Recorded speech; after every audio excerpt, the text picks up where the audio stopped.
Yeah, here with us, Mr. Narendra Dev, General Secretary, Pata Nepal Chapter. I am Vijay Kumar from Travel and Tour World Digital Travel Media with 13 million readers. Oh, nice Sir. meeting you, sir. Same here, sir. So, how you see this 5th edition of Himalayan Travel Mart? Okay, first of all, I welcome you to Kathmandu and also warm welcome to Himalayan Travel Mart.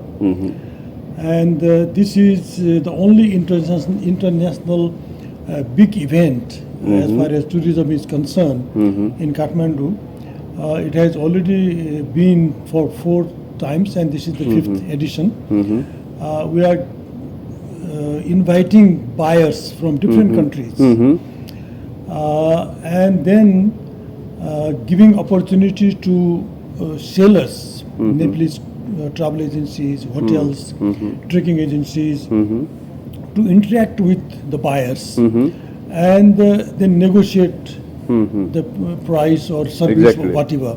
So this is a golden opportunity for Nepalese people and for buyers also to meet Nepalese, as the airfare for Nepalese and for other people also is very high these days, and also to participate in international events in other countries, for example WTM in London and ITB in Berlin. You know, it is tremendously expensive for Nepalese. It is affordable only for few rich travel agents, whereas other travel agents just stay here and cannot do anything. For them, Nepal Tourism Board has contributed some money with the help of Nepal Tourism Board and Nepal Airlines. We have been organizing this type of mart where even people who cannot go abroad, cannot afford, we are bringing buyers to their home, Kathmandu. Exactly. So that's why it is getting very, very popular. And also we are taking feedback from the buyers after they go back, and also feedback from the sellers to make sure that this event is really fruitful, helping buyers and the sellers.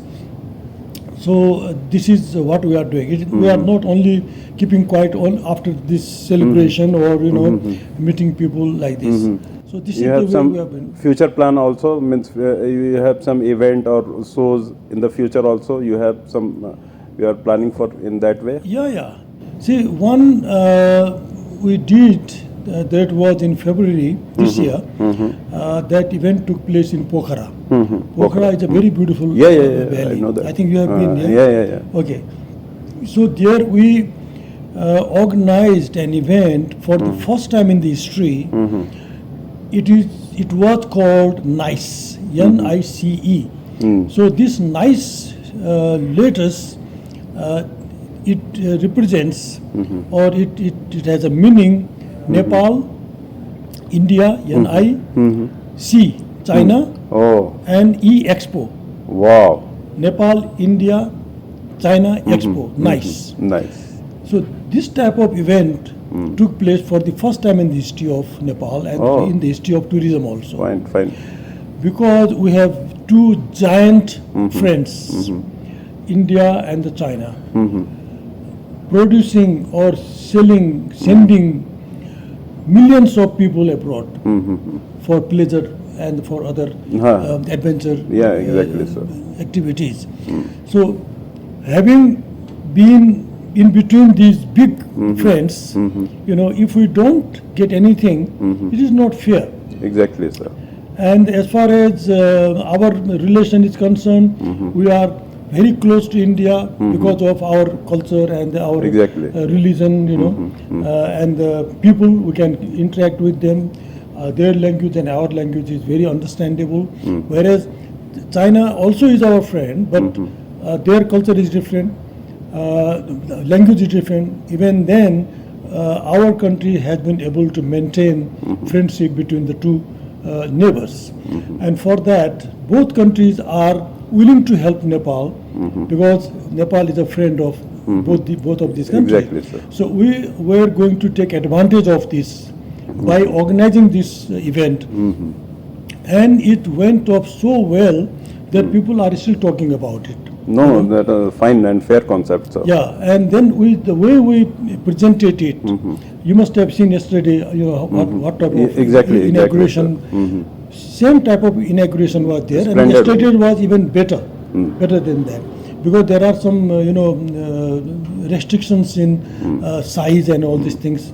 Even then, we managed to do that very well, and Indian friends, Chinese friends, they also met each other. Exactly. And then we also got Indian tour operators and the Chinese tour operators, and the result is coming, very, very well.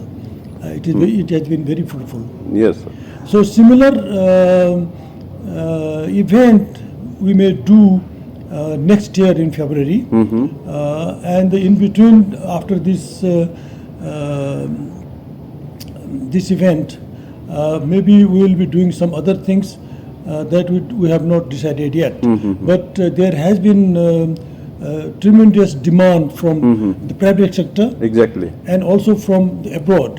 Those people who have been here and they have been benefited, and they are contacting us and they're saying that why don't you do some other event at other place, not only in Kathmandu, do in other place. So we are thinking of doing like that. We had done one in the east. It was Eastern, marketing, destination marketing conclave. We did that. Now we are going to do similar conclave in the far western region of Nepal. That is, border is very close, Indian-Nepal border. So that event probably we will be doing next year, or maybe after Dussehra or what you call that, Diwali. Yeah. So this is we are planning. Okay. So infrastructure is the key role. Means it plays a key role while boosting the tourism of any nation. Right. So what are the upcoming in context of connectivity? So what are the upcoming projects of Nepal Tourism Board to build up or grow up more infrastructure project, or what are the in pipelines infrastructure project? See, I being one of the board members in Nepal Tourism Board, I must tell you that Nepal Tourism Board is responsible for marketing only. It is not responsible for Infrastructure making or making infrastructures. connectivity or something like that. So we are aiming at the marketing and marketing and marketing. Okay. So infrastructure, as far as is concerned, it is the lookout of the government. They are responsible for that. Okay. So for that also there are some roads. They are under construction. They are under reparation, and connectivity you are talking about is getting better and better. Air India is coming forward very aggressively. So they are operating new flights, going to operate new flights from Kathmandu to directly to Hyderabad or to Bangalore, besides Delhi, Bombay, and to many places where Nepal Airlines is not going, where other airlines are not going. So Air India is going to fly to those places very soon. Fine. They have already decided to do that. Only yesterday I had met the station manager of Air India, so he was talking about it, and today also I have invited him to come here. Okay. And if I met him, I can also ask him to meet you, and then definitely, sir. Yeah. Besides that, Indigo Air is coming here. SpiceJet is also going to come, and Air India is already there. And Nepal Airlines is there. So they are having many flights in a week, almost about 5 to 6 flights in a day. So that way the connectivity is improving. So every year almost many tourists going to Kailash Mansarovar. Means they are looking for information on net or something like that. So they are searching for the news. They are keen to go to Kailash Mansarovar. Do you have any information for them? Yes, I do have, and you know, which make the thing simple yes, and easier? yeah. See, I have been doing Kailash Mansarovar tours since 1987. People call me the pioneer of Kailash Mansarovar. Oh, wow. So I don't know, but even then, before anybody started, I had started for Europeans, not for Indians. So they traveled for the first time with the help of compass to know the direction where mountain is. Since then, I have been doing, and after 1990, many Indian pilgrims also went to Kailash Mansarovar. They were very smoothly going, but what happened? This COVID disturbed the That flow. pandemic. Pandemic that stopped COVID. people from going from Kathmandu to Tibet because Chinese government they closed the border and they did not open it. In fact, they have not opened it yet for Indian pilgrims. But we have put pressure on Indian government. I personally have met the Chinese ambassador here.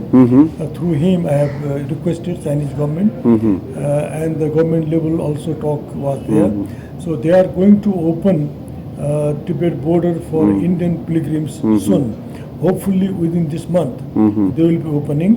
I am told that maybe between 20 and 25 it will be open for Indian pilgrims. Oh, wow.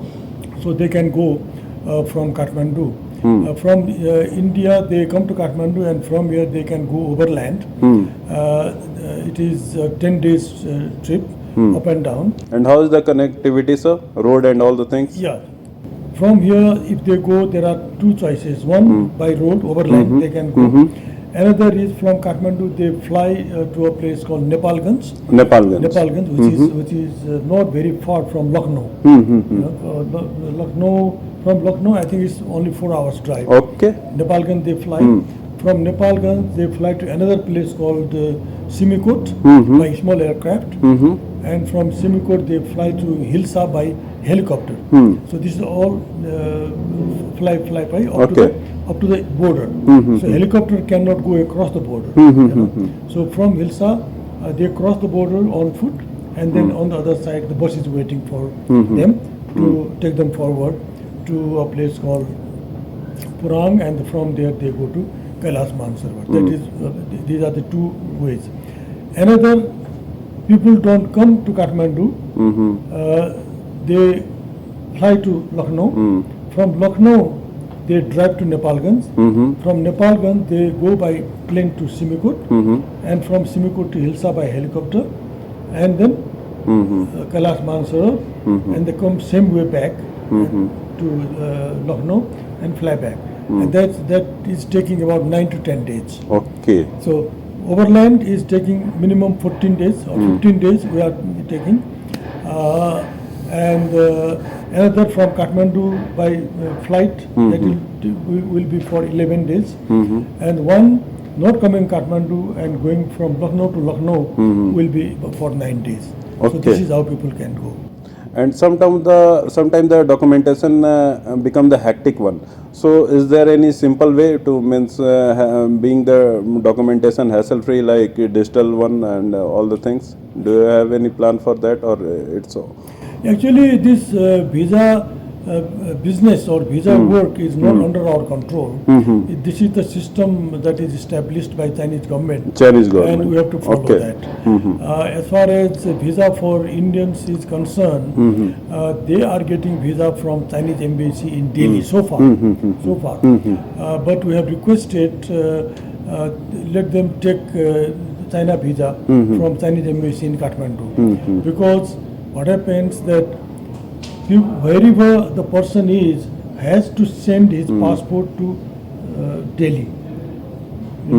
If he is in Madras, sent to Delhi. If he is in Calcutta, sent to Delhi. Bombay, sent to Delhi. So all passports of the pilgrims is collected in Delhi, and we have a person who takes care of the passport, and then he is the one who will be applying for visa.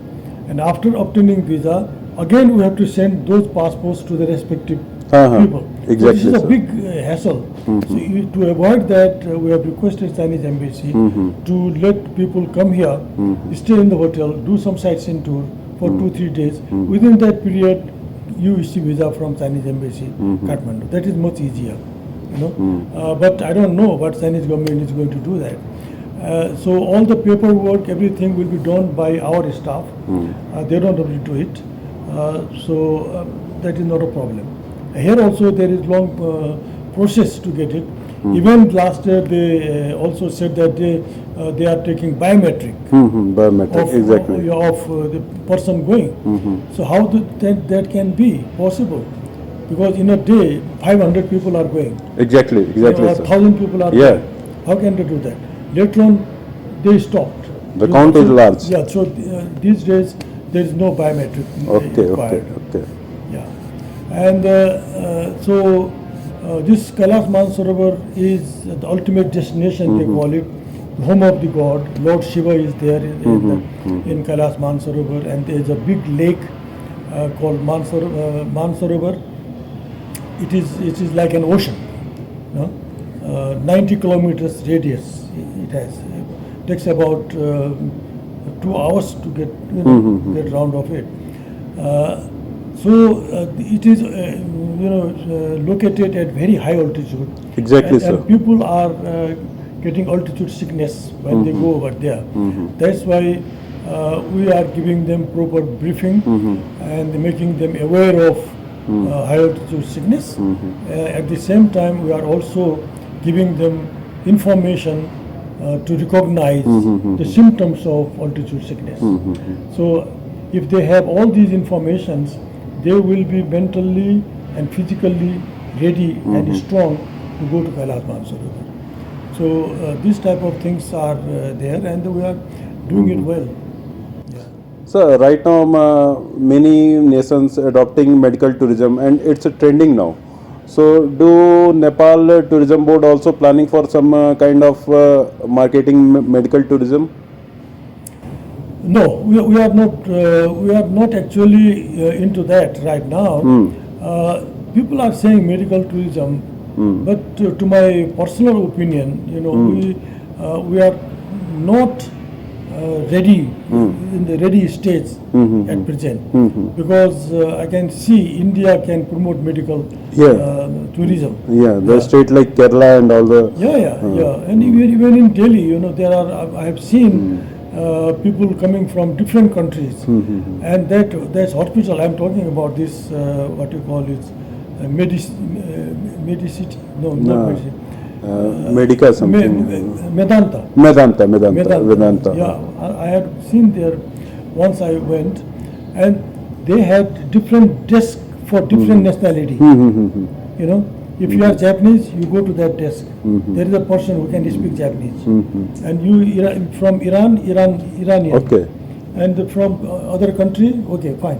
From anywhere in the world, people come, they will find their desk there. And a person who can speak their language, guide them, So that type of facility. And also that type of hospital. Exactly. So we don't have it, to tell you very honestly. There are hospitals, and slowly maybe they will do it, but there would not be a lot of choice. When you are talking about medical tourism, you have to have choice.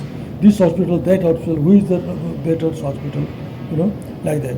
So, but in future you may we may get into this. build some kind of facilities. Maybe, yeah, that is also possible. But at present, we are not into that. Okay. So, what are the biggest challenge and opportunity what Nepal tourism see in the future?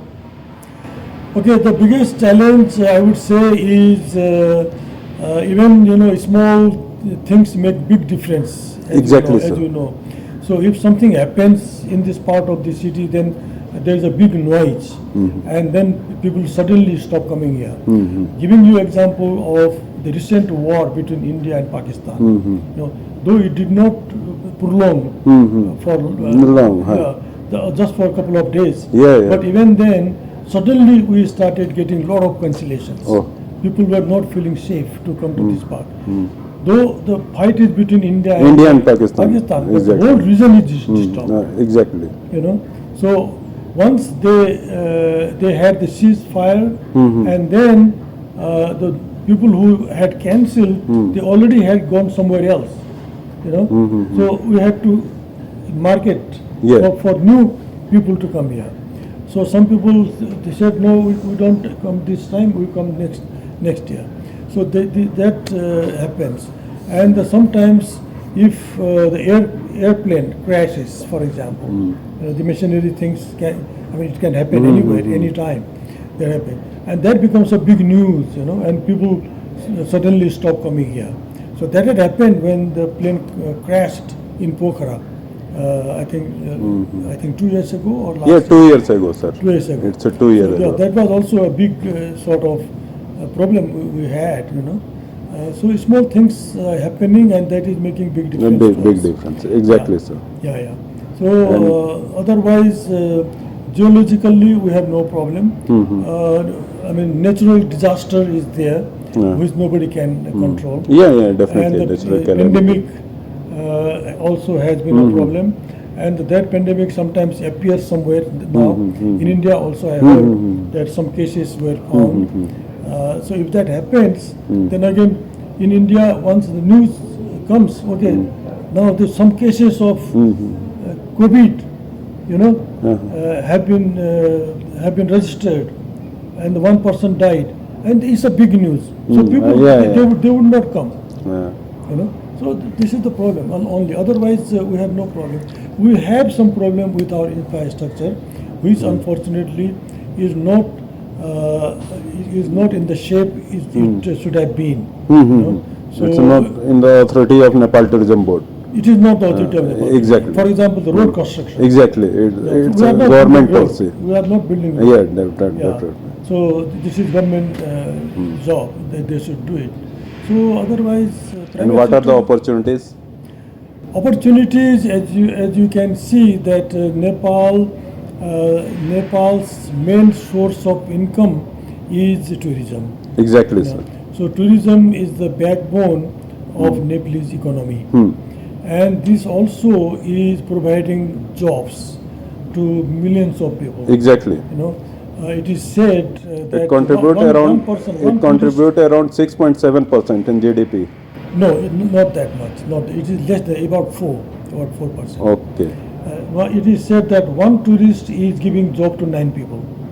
Exactly. You know, In terms of that is what is said.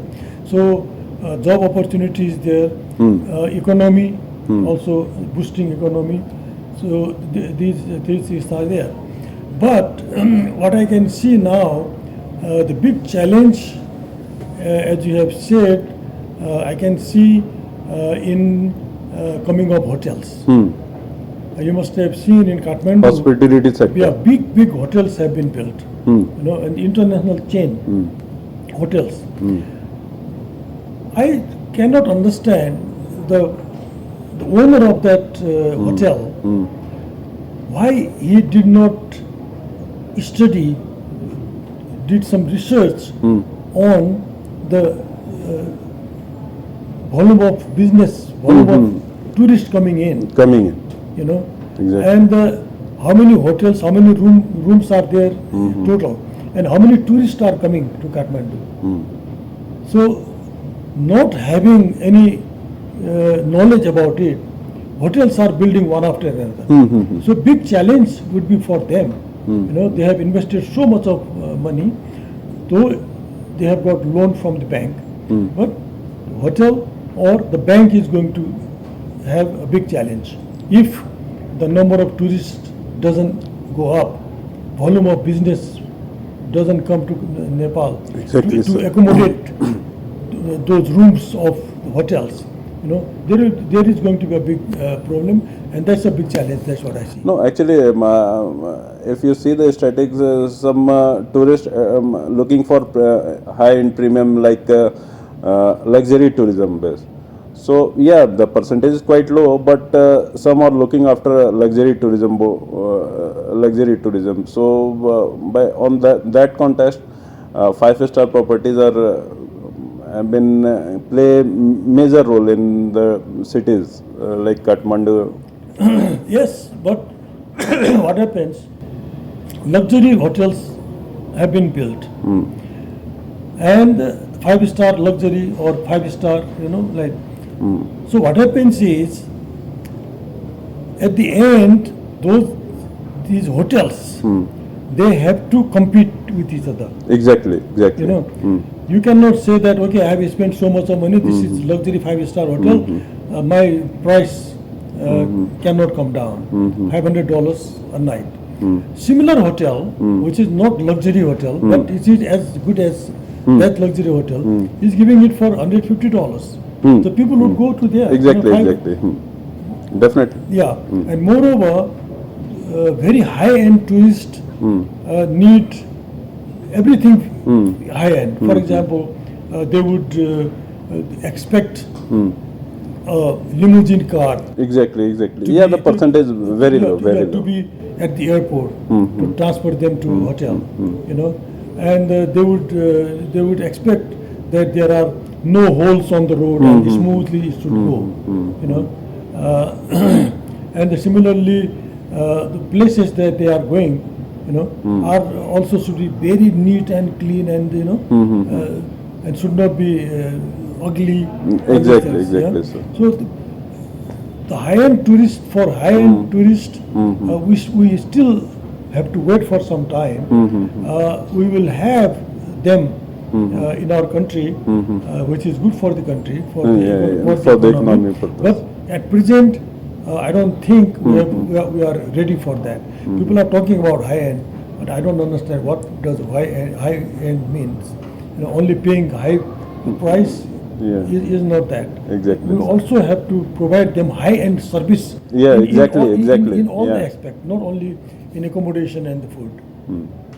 So, how do you see the future of Nepal tourism in context of global destination Nepal, in coming 3 to 4 years? see, It was last year we see a huge surge in the coming tourists. Like it crosses after pandemic, it crosses more than 1 million last year. yeah. So how do you see the trend will means go increase on means go grow every year? See, Nepal is a very unique country. Exactly. This is the reason, among hundreds of countries, in the list of 10, Nepal is one of them. There are maybe 190 countries or something like that. So there are 10 countries who are to be visited, and the 10 countries beautiful and nice. So among these, Nepal is one. Exactly, sir. Yeah. So for that also, the number itself speaks that this is the place which is for tourism. And moreover, Nepal, the only country that has the highest mountain in the world. Exactly. That is one of the marketing tool, I would say. And the birthplace of Buddha, that is another exactly. thing. And the culture of Nepal and Nepalese people, that is another tool for promotion. And also simplicity, and moreover these days another new concept has come, that is this homestay. Homestay. Exactly. So local community are going to be benefited by this tourism industry, which is very, very good. Previously, it involved local community. Yeah, local community were not enjoying. They were not having the piece of cake of tourism. Exactly, sir. Only the big companies, hotels, travel agencies, they were enjoying it. But now they also have a share in the cake. Exactly, sir. And if locally they are getting some benefit, they are very much encouraged, and they are trying to give as much as possible to the tourists to make them happy. And also tourists are rather going to those places than staying in 5-star hotel in big cities. They would prefer to go and stay in the mountains, in the villages, where there is no pollution, where they have this organic food grown on the backyard of the house, and the local people, and see their culture, be a part of their family, and take part in their festivals, So this is a new thing tourists enjoying. So, do you see the surge in homestay trend? Means, do you see the growth in the homestay trend? Yes. Yeah. Okay. Yeah, and this community is very popular now. Every place, every village where tourists are going, like Lumbini, yeah, and all the things. Yeah, in the cities not that much. In the regional cities, part. Yeah, in the remote Rural areas, parts. rural parts, where people are going for trekking. Trekking. They go there for trekking. There are hotels, there are guest houses, lodges like this. But people are going after homestay. yeah, they prefer to stay. No, that's a good concept. Yeah, because that way they can mix up with the people, and people also enjoy. Though maybe they cannot speak that English that much, but even then, they enjoy, and it has become very, very popular. And villages also now know that tourism is good for them. Previously, they were getting nothing. Exactly. Now they are also getting. That's why they say, okay, we also should, do our best, or if need be, we also should contribute something for the growth of tourism. Exactly. Like so, that type of sentiment has been there, noticed. Yes. Okay. Do you have Nepal tourism have some goal or some figure that by 2027 we will have to get 3 million tourists every year or something like that? You have in mind? Yes, this the forecast is every year forecast is made. We are going to get this much tourists this year, this much tourists the next year, like this. But as per the forecast, the development and the infrastructure has not been made, and moreover, the marketing and the publicity has not been very effective also. This is the reason. So forecast has been only forecast. We have to be very practical. Exactly. And we should be very honest also. So in my opinion, just increasing the number of people in Nepal coming as a tourist, we only should not go for number, but we also should go for quality. Like in Bhutan, I mean, Nepal never can be like Bhutan, but just an example. So they are inviting only high-end tourists, paying more, and so they are for quality tourists, not for quantity. So we cannot go for quality tourists because we have got a different type of arrangement, different type of system, and also it has been open for all the country people. So I hope that if Nepal Airlines buys some aircraft to bring tourists directly from Europe to Nepal, and from other places also to Nepal. If our national carrier can grow up and have enough aircrafts to render services to the tourists, I see that number will be significantly increased. Exactly. Yeah. Thank you for the time, sir, from your busy schedule and Thank giving all the information. Thank you. Thank you, sir.